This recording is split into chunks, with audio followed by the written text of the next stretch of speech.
Before I get into this video, quick shout out to James Seeley for sending me this shirt.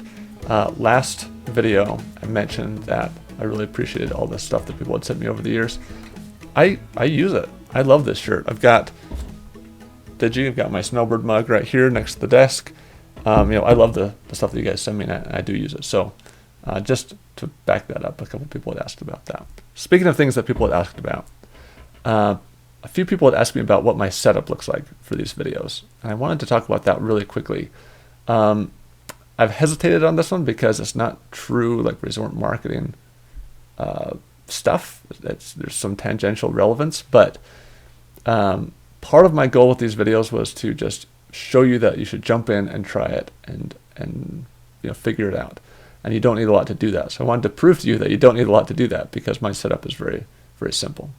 And maybe you can learn something from this. Maybe you can figure something out in terms of what videos you want to create or what you need to create them. So for my camera, I use a Canon T2i. This is about a 10-year-old camera. My wife and I bought this when we were first married. It was $900 then with 2 lenses, and I just use one of the lenses. It's on a tripod that I don't touch. I'm going to try to record as many videos as I can before I have to take that camera off and take other photos with it. What I use for power is one of those adapters that it looks like the battery that goes inside the camera, but it's got a little cord coming out that you can plug into the wall. So there's constant power. You don't have to worry about the battery dying or recharging the battery or anything like that. I have the video coming out of the camera and plugged into my computer where I record it using some software that I found. I don't think it's anything special or fancy, but it cost me $50 or $60 for that software. And that's just really nice.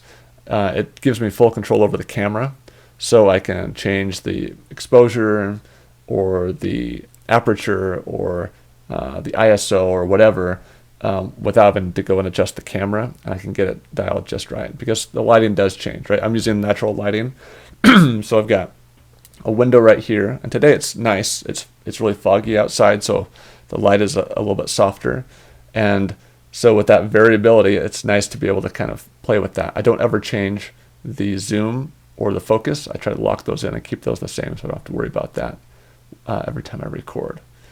Now, speaking of light, obviously it's window light, but I also reflect the light back a little bit. So the way I do that is with a piece of foam core, really fancy, that is attached to a chair with just some clamps. And it works pretty well. If I put something up here, you can see that it does reflect a good amount of light for something that cost $1.50. Audio is one that people have asked about because I don't have a lav on. There's not a shotgun mic on the camera itself. That's probably what I would do if I didn't have the current setup. But what I do have is an old podcasting mic. This is a Samson CL1U podcasting mic. It's just direct to USB. There's no like phantom power or anything. So it's just a USB mic, and I just choose that as the audio when I record the videos. And this is an old table that I use for a desk, and I've actually just drilled a hole into the desk, and you can see that there's this little piece that would normally attach to a swing arm that you can move up and down and swing in place, and that just goes right into that hole that I've drilled. So it sits nicely hidden behind the computer, and I had to adjust the audio a bit in the first few videos, but so far it's been pretty good, so I'm happy with that. The other thing is the backdrop. So this is not some fancy studio. This is not to pull the curtain back too much and spoil the plot, but this is a fleece blanket that I've just nailed to the wall and then put my little posters and postcards on top of that. So pretty simple, right? I mean, if you bought that camera new today or used today, I would guess it'd cost more than a couple $100. The power cable, I think, was $25 on Amazon. I had to buy a USB extension cord for my video out from the camera to get to my computer because it's about 8 feet away or so. I wanted to have it further away so I could have a little bit of depth of field, right? I wanted this to be a little bit blurry, and if I have something up closer, it's going to be a little bit blurry as well, so I want some depth of field. So it's a little bit further away, so I got that USB cable, which was $10. The microphone was $70 when I bought it new 10 years ago, maybe more than 10 years ago.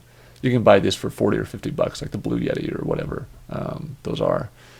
And then foam core, pretty expensive stuff. I think it was $1.50 at whatever store I got that at. I just had it laying around. So very simple setup, but I'm happy with the results. I'm not sure if you guys have any ideas to make it better or feedback on it in general, but I'm happy with it. The lighting is maybe the trickiest part. One thing I've learned is that if I'm going to make videos, I've got to do it in 1 or 2, 3 takes at the most. Anything more than that, and it's just too much time either editing in the software I use. Movie Studio. It used to be run by Sony. I use that just because I already know it. I used that 12 years ago when I last made videos, so it's just really easy and fast for me to work in. That was maybe $50, $60 as well. So not an expensive setup.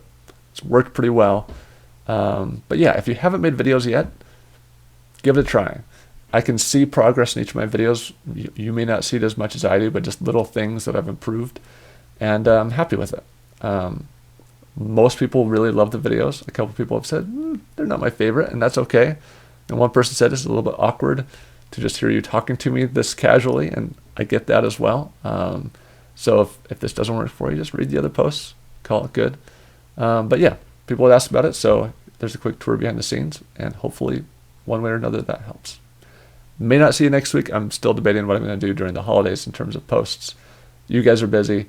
I'm going to take some time off. I've been kind of crazy lately, so we'll see. Maybe I'll take a couple weeks off of SlopeFillers as well. But either way, I'll see you in a week or two. And if I don't see you before the holidays, have a wonderful Christmas, have a wonderful New Year's, and I'll see you soon.